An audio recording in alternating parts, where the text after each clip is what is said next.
अभी हाउसिंग की बात हो रही थी काजी साहब, और हाउसिंग सेक्टर के हवाले से मरीम नवाज ने भी कोई 1 लाख घर बनाने का जो कोई मंसूबा पेश कर दिया, इसको किस तरह देखते हैं? बहुत अच्छा है। देखें, हम तो इसमें, मैं तो हमेशा से कंस्ट्रक्शन सेक्टर की प्रमोशन के हक में हूँ कि जब आपका कंस्ट्रक्शन सेक्टर चलता है तो आपकी इंडस्ट्री चलती है, लेकिन बात फिर वही है कि इंडस्ट्री का चलना चाहिए।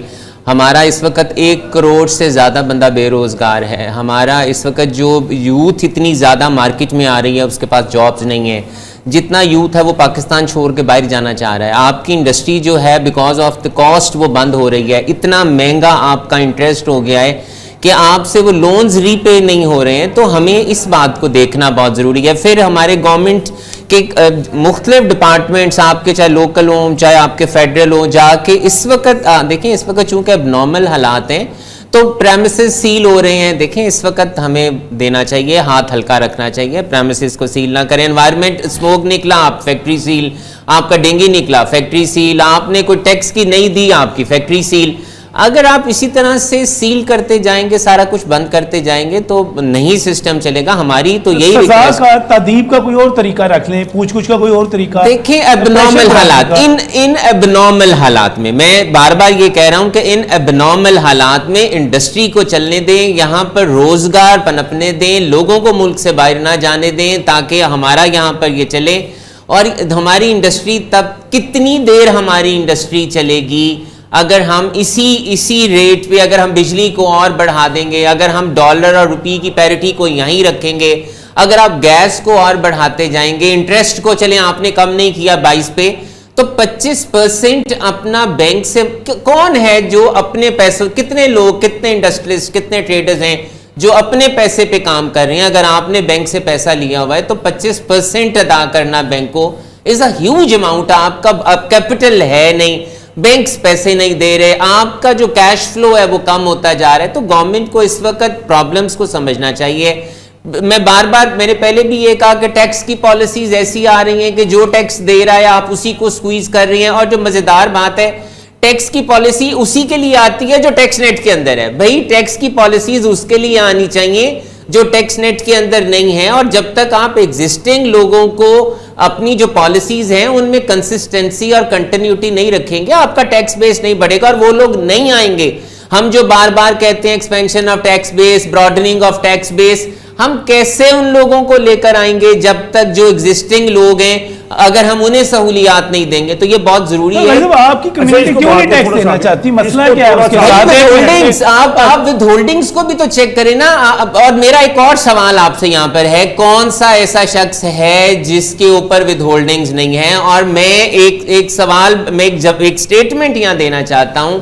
पिछले दिनों 2 SROs आए हैं। एक SRO ये आया है कि जिस रिटेलर का with holding advance tax 1 lakh रुपया कटा है, वो अपने आप को सेल्स टैक्स में रजिस्टर कराए। इसका ये मतलब है कि 2 करोड़ की सेल पे आपको अपने आप को सेल्स टैक्स में रजिस्टर कराना है।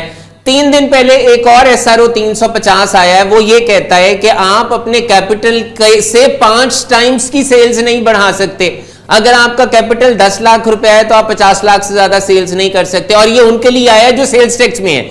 अब मेरा सवाल ये है, यहाँ रोक क्यों रहे हैं, पाबंद क्यों कर रहे हैं? जी, और एक और सवाल मेरा सवाल ये है, वो ये कहते हैं जी कि हम फ्लाइंग इनवॉइसेस को बंद करना चाहते हैं। आप तो सिस्टम को बंद करने को जा रहे हैं। आप कितने लोग हैं जो सेल्स टैक्स में रजिस्टर हैं, कितने लोग हैं जो इनकम टैक्स में रजिस्टर हैं? हमें तो बल्कि उन्हें अप्रिशिएट करना चाहिए जो इनकम टैक्स दे रहे हैं, जो सेल्स टैक्स दे रहे हैं, और उनको कन्विंस करना चाहिए जो नहीं है बीच में, उनको फायदे देकर। तो जब अगर हम पॉलिसीज उनके लिए इस तरह की लाएंगे, नहीं तो हमारा दूसरा मसला भी तो ये है ना कि हम टैक्स टू जीडीपी का 10% का भी अभी हम औरंगजेब साहब कह रहे थे कि हम ले जाना चाह रहे हैं, 15% तक ले जाना चाहते हैं। हम इसको अभी 13.5%, अभी हम 10% से भी नीचे बैठे हैं। और जब हम बात करते हैं जी अमेरिका, वो जनाब कनाडा और वो फला मुल्क ये सहूलतें दे रहे हैं, सर वो 35% पे बैठे हुए हैं, 30% पे बैठे हुए हैं, बल्कि बात स्टेट्स ऐसी हैं जो टैक्स टू जीडीपी के 45% पे बैठे हुए हैं। सर अब टैक्स तो हम नहीं देते। नहीं, पहली बात तो हमारा कंपैरिजन नहीं है। दूसरी बात ये क्यों नहीं है सर?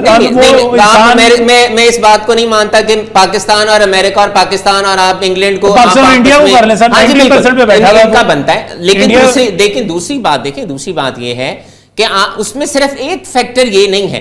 फिर उसमें ये भी तो फैक्टर्स हैं कि जो आपकी स्टेट ओन्ड एंटरप्राइजेज जो आपकी नुकसान में जा रही हैं, आप उन्हें भी तो प्रॉफिट में लेकर आए।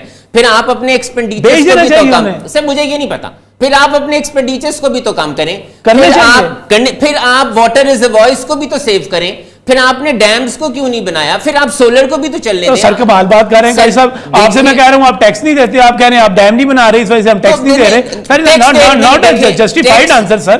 देखिए टैक्स दे रहे हैं, टैक्स नेट में आना चाहिए, लेकिन मेरा जीडीपी पे कहां खड़े हैं भाई मेरा आप मेरा एक सवाल ये है, मैं बिल्कुल इस बात उनको प्रोटेक्ट नहीं कर रहा जो टैक्स नहीं देते, हर एक को टैक्स देना चाहिए, हर एक को अपनी इनकम टैक्स की रिटर्न को फाइल करना चाहिए, लेकिन मेरा साथ सिर्फ आर्गू ये है कि जो टैक्स नेट के अंदर है उसके लिए कोई कंसिस्टेंसी और कंटिन्यूटी ऑफ पॉलिसीज नहीं है। आप उसे मैं किसी को क्या या आप प्रोटेक्ट करना चाहिए, प्रोटेक्ट करना चाहिए। जब आप प्रोटेक्ट कर लेंगे, सर ये घोड़े और गाड़ी वाला काम बन गया। जब आप हम टैक्स देते नहीं है, सर नहीं टैक्स और कौन है? जब आप प्रोटेक्ट कर लेंगे, जब आप प्रोटेक्ट करेंगे तो ऑटोमेटिकली आपका टैक्स बेस बढ़ेगा। अगर इस तरह से आप कहेंगे लोगों को सहूलत दें, टैक्स देने वाले को इज्जत देना चाहिए, बिल्कुल टैक्स देने वालों को सहूलत दें, टैक्स देने वाले को इज्जत दें, उसको सपोर्ट मिले। सिस्टम रखा हुआ है कि जो गोशवारे दाखिल नहीं करता, अगर वो गाड़ी जिससे कराता है तो उसको इतने ज्यादा देने पड़ेंगे, जी हाँ, फलां को इतने करना पड़ेगा, फलां जब वो करवा लेता है तो उसके बाद ही उसको पकड़ लो यार, चलो और टैक्स देखिए मेरा जवाब ये है इसमें नजम साहब, कानून ये कहता है कि जितने भी कमर्शियल मीटर्स हैं उनको अपनी रिटर्न फाइल करनी है, तो मैंने तो फाइल नहीं करवानी ना। जिनकी 1000 सीसी से ज्यादा की गाड़ी है उन्हें अपनी इनकम टैक्स की रिटर्न फाइल करनी चाहिए, मैंने तो नहीं करवानी। जिनकी इनकम है 6 लाख से ज्यादा उन्हें इनकम टैक्स की रिटर्न फाइल करनी चाहिए, मैंने तो नहीं करवानी। अब ये सबसे बड़ी बात है, ये सबसे बड़ी बात है।